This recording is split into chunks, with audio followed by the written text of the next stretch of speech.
Chacun compromet la cause de l'autre. Elles sont justes l'une comme l'autre. Ashur apporte à Batiatus un poison de Marcellus pour l'administrer à Crixus afin de l'affaiblir. Ashur prépare le repas de Crixus et révèle à Aurelia que Crixus ne gagnera pas. Mira met fin à la dispute en appelant Aurelia. À l'abri des regards, Ashur en profite, verse le poison dans la coupe de Crixus. Agron dit à Douro de rester à ses côtés, mais Douro refuse. Agron souhaite la protection de la vie de son frère. Douro n'a peur de rien, car les gladiateurs n'agiront pas sans l'intervention de Crixus. Ascos et les autres ne se rangeront pas avec nous sans Crixus. Ils se raviseront au dernier moment, quand Crixus sera mort et qu'il n'y aura plus qu'un seul champion. Spartacus aperçoit alors Aurelia dans le Ludus, prétextant vouloir de l'eau à Doctoré. Il conseille à Aurelia de se mettre en sécurité. Spartacus se sent coupable de la mort de Varro, méprisant son assassin, Numerius. Aurelia dit avoir vu Ashur préparer le repas pour Crixus, évoquant sa victoire certaine. Aurelia s'en va, espérant que Crixus lui ôte la vie. Un soldat entre dans la cellule de Crixus, lui apportant une boisson empoisonnée. S'apprêtant à boire, Lucretia lui fait remarquer sa trahison. Elle évoque sa grossesse, s'agissant de son fils. Crixus la rejette. S'apprêtant de nouveau à boire, Lucretia l'arrête, en disant « Crixus, je ne voulais pas que ça se finisse de cette manière. » Elle part, et Crixus prend enfin son verre. Au début de la célébration, les Romains d'élite de Capoue arrivent.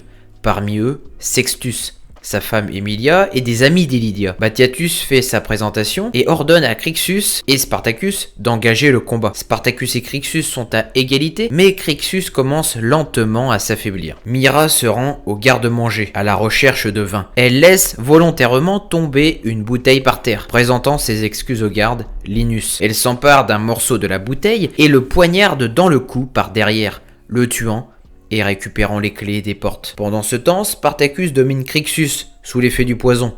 Il projette le bouclier de ce dernier au sol, laissant tomber une de ses épées. Agron le remarque. Spartacus, étranglant Crixus, lui murmure son empoisonnement par Batiatus et Lucretia, le suppliant de rejoindre la rébellion avant de le projeter vers le balcon. Crixus bouillonne de rage. Saisissant son bouclier, Spartacus et les autres gladiateurs comprennent la signification de ce geste. Il court et bondit de toutes ses forces au bouclier de Spartacus. Pointant son épée vers Batiatus, il finit par poignarder Sextus. Mourant, il attrape Ashur par réflexe, tombant dans le Ludus. Spartacus tente à nouveau de tuer Batiatus. Lorsqu'Enomaüs l'en empêche, Batiatus fixe brièvement Spartacus, puis retourne à la villa avec les autres Romains. Crixus brise le fouet, faisant tomber Enomaüs, permettant à Spartacus d'atterrir sur le balcon. Crixus se retourne alors et crie aux gladiateurs: « Tuez-les tous !» Tuez les Romains! Tuez-les tous! Dans sa fuite, Agron s'empare de l'épée de Spartacus pour l'aider. Spartacus combat les gardes de la villa et les tue avec facilité. Hamilcar est tué à la grande colère de Douro, venant de trouver les clés des chaînes du gladiateur. Enomaüs intervient dans le conflit, criant à Crixus: « Qu'est-ce que cette folie ?» Crixus explique que la maison Batiatus est sans honneur. Batiatus a ordonné la mort de Soura et son propre empoisonnement. C'est cette maison qui n'a pas d'honneur! Batiatus a fait tuer sa femme! Et Domina m'a drogué! Faites-nous honneur à tous!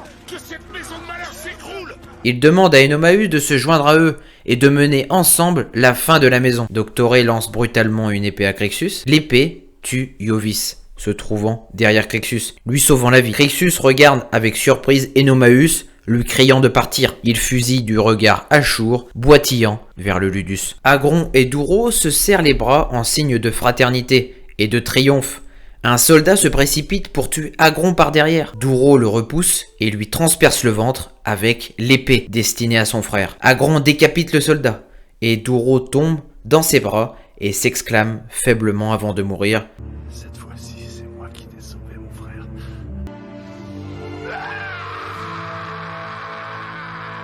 Agron hurle de douleur suite à la perte de son frère, brûlant de haine pour les Romains. À l'intérieur de la villa, les Romains sont terrorifiés par le chaos. Batiatus tente de les calmer Furieux de Spartacus, Lucretia ordonne à Illidia de rassembler ses hommes. Les gladiateurs pénètrent dans la villa grâce à l'ouverture des portes par Mira et massacrent tout sur leur passage, à l'exception de leurs compagnons d'esclavage. Batiatus, Lucretia, Numerius, Aurelia et Domitia s'échappent ensemble. Le reste des Romains se retrouve rapidement coincé entre une porte scellée et les gladiateurs enragés. Illidia avait ordonné à ses hommes de sceller les portes et de ne laisser personne s'échapper, par vengeance contre Lucretia. Enomaüs retrouve Ashur et l'affronte. Ashur a terni l'honneur de la maison.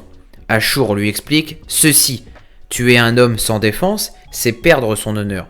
Enomaüs lui lance alors une épée. Il s'engage dans la bataille, mais Enomaüs le surpasse facilement. Ashur assure à Enomaüs, après sa mort, sa marque sur la maison restera, par ses nombreuses machinations. Enomaüs affirme que la maison ne porte que la trahison d'Ashur. Ashur supplie Enomaüs de lui permettre au moins de mourir en gladiateur. Enomaüs accepte de lui accorder cette bonté d'adieu, et se met en position. S'apprêtant à porter le coup fatal, Ashur le poignarde à la jambe avec un objet dissimulé et s'enfuit.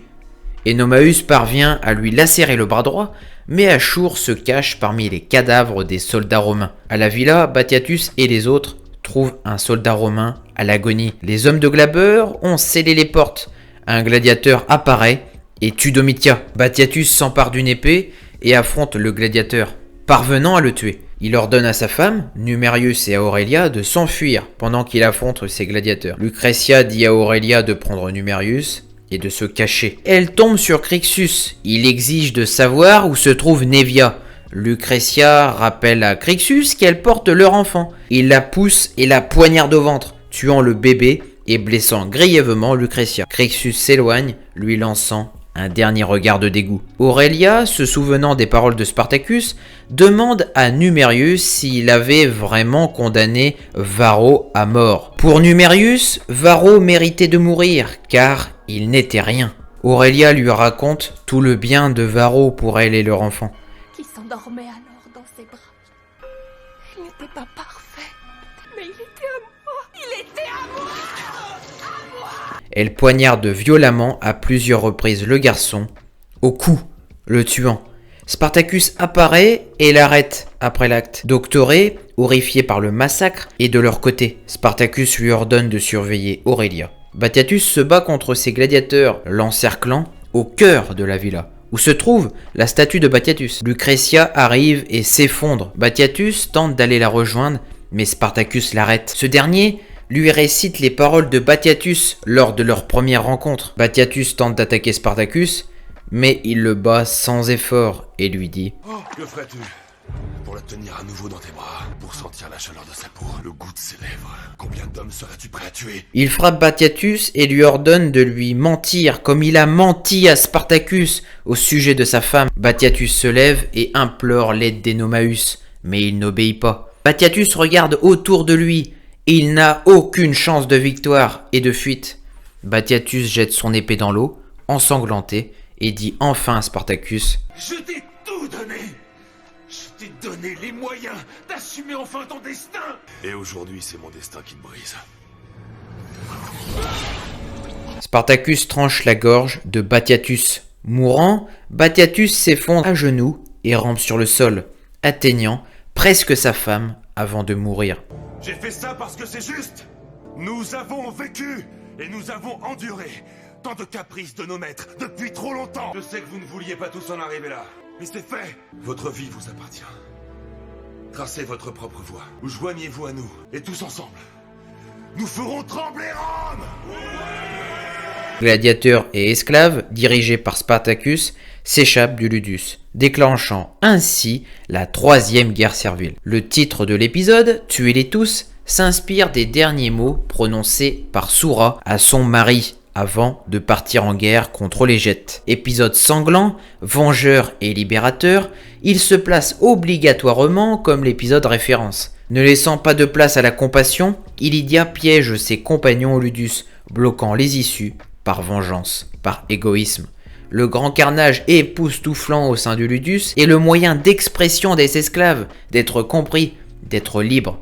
Minutieux, l'épisode s'engageait vers la gaieté, la joie de Batiatus, d'avoir obtenu le patronage de Glaber. Il aurait pu ainsi débuter une nouvelle vie. Persuadant Crixus de combattre à ses côtés, Spartacus a prouvé que l'entraide existe. Dans l'ombre, Spartacus s'organise, se fortifie, prévoyant sa révolte, dernier coup de griffe de l'esclave à son maître. Il accomplira sa vengeance sur le meurtrier de sa femme, puis de la mort de son ami Varro. N'agissant plus pour lui-même, portant un groupe à ses côtés, risquant leur vie, Spartacus contrôlera ses émotions, ses hommes, déclenchant au moment opportun la victoire ultime, la chute de la maison Batiatus. Tuez-les tous est l'épisode sans pitié, condamnant l'injustice de l'esclavage, marquant les esprits des téléspectateurs, par sa lutte collective, d'échapper à la tyrannie, fuyant le travail forcé, débutant une longue cavale contre les Romains, tentant dès à présent de sauvegarder leur liberté déjà menacée.